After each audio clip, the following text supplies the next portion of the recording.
요나 3장 말씀을 같이 교독하겠습니다.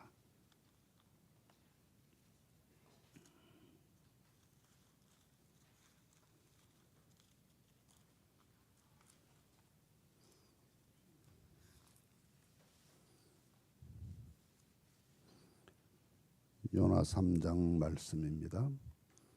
여호와의 말씀이 두 번째로 요나에게 임하니라 이르시되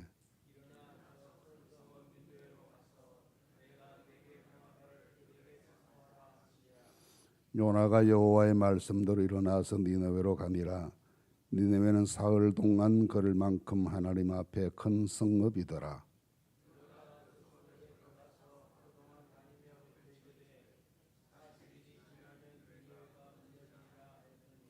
니느웨 사람들이 하나님을 믿고 금식을 선포하고 높고 낮은 자를 막론하고 굵은 베옷을 입은지라.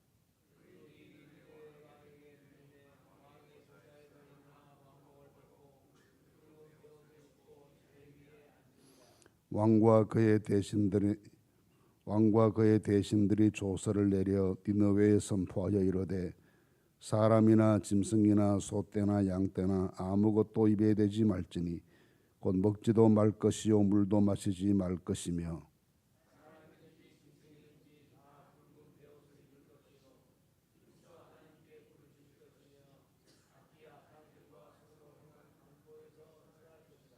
하나님이 뜻을 돌이키시고 그 진노를 그치사 우리가 멸망하지 않게 하시리라. 그렇지 않을 줄을 누가 알겠느냐 한지라. 하나님이 그들의 행한 것 곧 그 악한 길에서 돌이켜 떠난 것을 보시고 하나님이 뜻을 돌이키사 그들에게 내리리라고 말씀하신 재앙을 내리지 아니하니라. 아멘.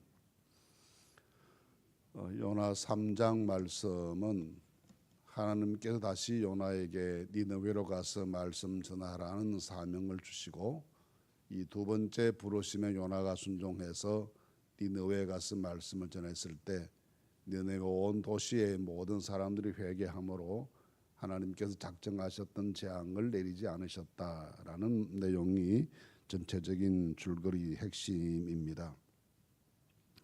오늘 말씀에 보시면 1절 말씀에 여호와의 말씀이 두 번째로 요나에게 임하셨다라는 말씀으로 시작합니다. 이 말씀에 따르면 하나님께서 불순종하고 억지로 다시스로 도망을 가고 했던 그 요나에 대해서 어떤 책임을 묻는 말씀이나 추궁하는 내용이 전혀 기록되어 있지 않고 그냥 그를 다시 신뢰하시고 부르셔서 사명을 맡겨주시는 그런 내용을 만나게 됩니다. 이 말씀 가운데 우리가 두 가지를 깊이 생각해 볼 수가 있습니다. 첫째는 하나님께서는 작정하신 바를 포기하시지 않으신다는 것입니다. 요나를 통해서 하나님의 말씀을 전하고자 하셨던 하나님의 계획이 요나의 한 번의 불순종 때문에 포기되거나 취소되지 않고 하나님께서는 기어이 요나를 다시 부르셔서 사용하시는 그런 모습을 보입니다. 우리가 하나님께로부터 어떤 부르심을 받고 헌신을 명령받았을 때 거역하지 않고 처음부터 순종하는 것이 얼마나 좋은가라는 것입니다. 하나님께서는 우리가 그렇게 처음부터 말씀대로 순종하는 것을 보시고 기뻐하시고 또 그런 사람들을 통해서 하나님의 큰 일을 이루시는데 이렇게 요나처럼 두 번, 세 번 이렇게 도망하고 외면하고 거절하고 그렇게 하다 보면 하나님의 시간도 늦어지게 되고 요나는 요나대로 물고기 배속에 들어가 큰 고생하는 수고를 감당해야 했고 그런 일들이 생겨나게 됩니다. 언제나 하나님의 말씀 들을 때 하나님께서는 기어이 우리를 통해서 주의 일을 하실 것이기 때문에 언제나 그 말씀대로 처음부터 순종할 줄 아는 순종의 믿음을 다시 가다듬는 시간이 되실 수 있기를 바랍니다. 또 한 가지 이렇게 불순종하고 어제 아침 읽은 말씀에서도 느꼈지만 크게 그렇게 회개하는 모습을 보이는 것도 아니고 여전히 이방인들에 대해서는 적대감이 있고 자기들 이스라엘 사람들만 또 특히 자기 자신만 하나님께 잘 돌아온 사람처럼 그렇게 자기를 하나님께 과시하듯 기도하던 그런 모습의 요나입니다. 이방 민족들에 대한 하나님의 마음으로 그들을 긍휼히 여기고 그들이 구원받기를 원하는 열망을 가지고 나아가고 그런 자세가 아직도 잘 보이지 않지만 하나님께서는 그를 다시 부르셔서 사명을 맡겨 주십니다. 이 말씀에 따르면 우리는 사람은 풍랑 때문에 요나를 들어 바다에 던졌지만 하나님께서는 그 요나를 받아주셔서 큰 물고기를 준비해 주시고 또 그런 요나를 사람들 누가 환영하지도 않고 인정해 주지도 않는 시기였겠지만 하나님께서는 그를 다시 사용해 주시는 은혜를 베풀어 주십니다. 하나님은 사람을 버리시지 않으시는 분이십니다. 그래서 하나님께서 요나를 다시 사용해 주십니다. 여전히 부족한 것이 많이 있고 생각하는 것이 하나님의 뜻에 이르지 못하고 자기 반성도 철저하지 않고 그렇지만 하나님께서 그를 다시 사용해 주시는 것은 온전히 하나님의 은혜 때문입니다.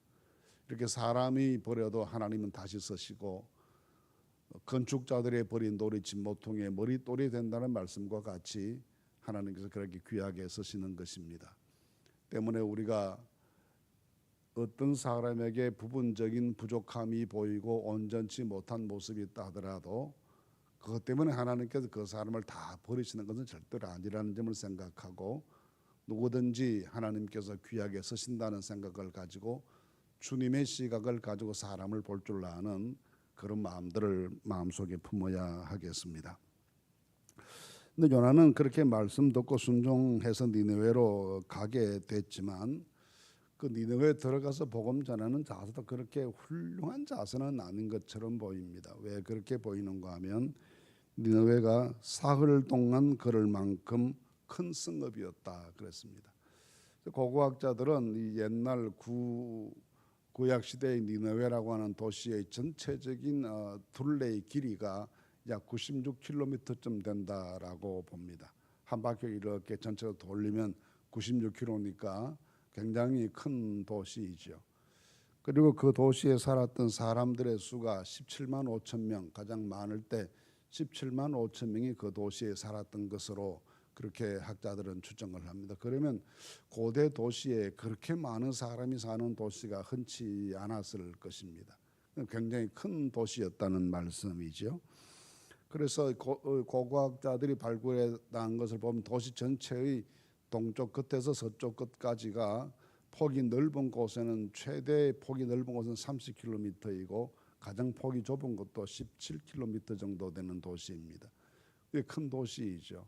근데 그 도시의 골목을 다 다니면서 회개하라고 외치고자 하면 한 달이 걸려도 모자랄 수 있습니다.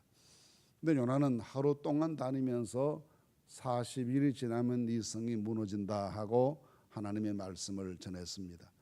근데 그런 요나의 모습 속에 성실함도 잘 보이지 않고 이 도시가 구원받아야 하지 않은 애틋한 그 사랑의 마음도 잘 보이지가 않고 하나님께서 하라고 하시니 또 물고기 뱃속에 들어가기는 싫으니까 마지못해 가서 하루 동안 다니면서 말씀을 전하는 그런 모습을 보입니다. 그런데 하나님께서 그런 요나의 선포하는 말씀을 듣고 온 니느웨 사람들이 다 회개하도록 역사해 주셨습니다.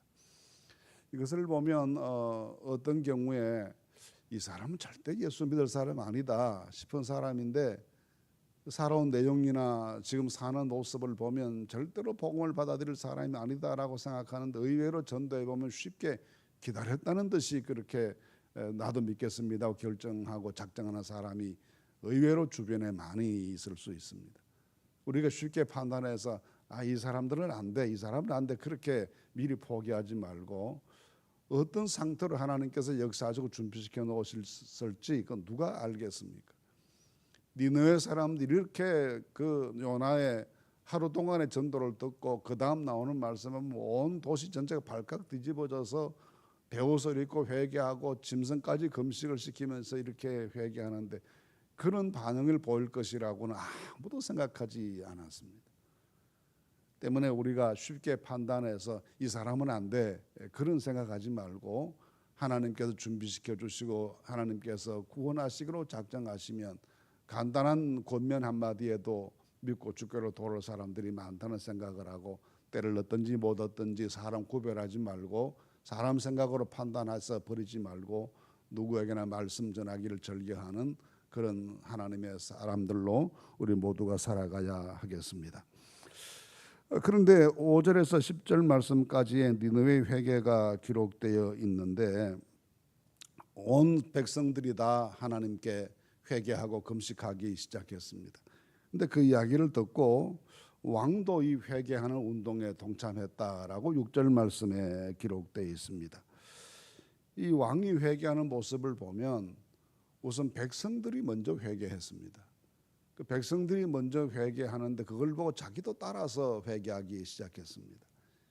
어떤 경우에는 왕이 백성들에게 명령하고 지시할 수도 있지만 때로는 지도자가 이 백성들의 뜻을 따라 자기도 동참할 줄 아는 열린 마음이 있어야 하는데 이 왕은 그런 것 같습니다. 내가 말하기도 전에 무슨 이스라엘 사람 말 듣고 이렇게 했단 말이야 하고 역정을 내고 하는 것이 아니라 백성들이 이렇게 회개하는 것이 맞습니다 하고 사회적인 분위기가 그렇게 됐을 때 그 뜻을 따라갈 줄 아는 왕이 정말 그 야수르의 우상 숭배했던 그 왕들이 보이는 그런 모습이 아닙니다. 이 모습부터가 바뀌어진 모습이라고 볼 수 있습니다. 그런가 하면 왕이 자기 체면을 다 내려놓고 회개한 모습을 보이면 조복을 벗어두고 진무할 때 입던 그 관복을 벗어두고 베옷을 입고 자리에서 내려와서 그렇게 금식하는 것은 왕의 위엄이나 채통과는 어울리지 않는 일이지만 그러나 자신을 살리고 나라를 살리는 일에 그런 게 다 무슨 소용이 있겠습니까? 다 내려놓고 겸손하게 회개하는 모습을 보입니다. 그런가 하면 조서를 선포해서 모든 백성들에게 함께 회개하자고 권면하고 백성들을 회개로 초대해 갑니다. 그런가 하면 8절 말씀에는 보시면 이렇게 말씀합니다. 각기 하나님께 힘써 부르짖을 것이고 악한 길과 손으로 행한 강포에서 떠날 것이다 했습니다. 기도만 하는 것이 아니고 하나님께 회개하고 열심히 부르짖어 기도하지만 지금까지 살아왔던 악한 길과 강포에서 떠나라 했습니다. 이 아수르의 수도가 니느웨인데 아수르는 전쟁을 하든지 뭘 하든지 아주 강포하기로 소문난 민족입니다. 잔인한 민족이었습니다. 그 다른 강대국들도 역시 점령지를 다스리기도 하고 뭐 작은 나라들 정복도 하고 그렇게 했지만 아수르처럼 잔혹하게 점령지 백성들을 대하는 나라가 없었다는 만큼 강포했습니다. 그것이 하나님 앞에 아마 큰 죄가 되었을 것입니다. 그래서 하나님께서 말씀을 전했을 때 그들도 자신들의 잔인성과 이 광포함을 깨닫고 악한 길을 버리고 강포한 정책을 포기하고 이런 변화된 모습을 보일 것을 요구합니다. 회개해야 될 것이 무엇인지를 알았다는 것입니다. 그런가 하면 믿음으로 기도하는 모습을 보입니다.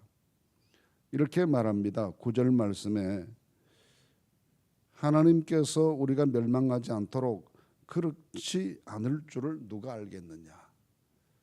하나님께서 뜻을 돌이키시고 우리를 멸망시키지 않을 수도 있지 않겠냐. 그런 희망과 기대를 가지고 기도하는데 그런 희망과 기도에 대해서 10절 말씀에 보시면 하나님이 뜻을 돌이키사 그들에게 내리리라고 말씀하신 재앙을 내리지 아니하시니라 했습니다. 사람들은 반신반의하면서 정말 하나님이 용서하실 혹시라도 용서하실 수 있을지도 않을까라는 정도의 생각을 했지만 하나님께서 그 믿음을 가지고 기도했을 때 그들을 용서하시고 재앙을 거두어 주셨습니다. 이 모든 과정 속에 우리는 하나님께서 기도를 들으시고 회개를 반겨하신다는 내용을 알게 됩니다. 하나님 니느웨 사람들도 기다렸다는 듯이 회개했지만 하나님께서도 기다리셨다는 것처럼 회개하자 말자 용서해 주시고 그 도시에 내리기로 한 재앙을 멈추시고 그 도시를 하나님께서 구원해 주신 은혜를 베풀어 주십니다. 이렇게 순종도 적시하는 것이 좋고 회개도 적시하는 것이 좋습니다. 그런데 하나님께서 은혜를 적시 베풀어 주실 것입니다. 오늘 우리가 이 말씀을 기억하시면서 이 하루를 살아가실 때 무슨 일이든지 하나님 말씀하시는 것에 적시 순종하는 믿음을 가지십시다. 잘못된 것이 있으면 적시 회개하는 믿음을 가지십시다. 그 회개하는 것이 입으로 잘못을 고백하는 것에 그치지 않고 생활을 바꾸는 것이 되어야 회개가 완성되는 것이죠. 그래서 악한 길과 강포에서 떠났다라고 했습니다. 이 생활의 패턴까지 관습까지 내가 일상적으로 살아오던 관행까지 하나님 마음에 들지 않는 모습을 발견하고는 그걸 즉시 떠나는, 즉시 회개하고 즉시 생활을 고쳤을 때 하나님께서도 긴급하게 응답하셔서 재앙을 거두어 주신 것입니다. 때때로 우리에게 요나가 큰 물고기 뱃속에 들어갔던 것처럼 잘못 때문에 매를 맞을 수도 있고 바다에 던져지는 것처럼 고통을 당할 수도 있고, 그러지만 하나님께서는 요나를 위해 물고기도 준비해 두시고 또 그를 다시 불어서 사용해 주신 은혜를 베푸시고, 또 마지못해는 순종이었지만 순종했을 때 큰 역사로 응답해 주기도 하시는 하나님이십니다. 이 하나님의 한없는 사랑과 자비와 긍휼을 믿음으로 바라보면 오늘도 하나님께로 마음을 돌이키고 즉시 순종, 즉시 회개, 즉시 변화, 이런 내용들이 우리 삶을 이루어 나가는 내용들이 되어갈 수 있기를 간절히 바랍니다. 하나님의 큰 축복이 우리와 함께 하실 줄로 믿습니다.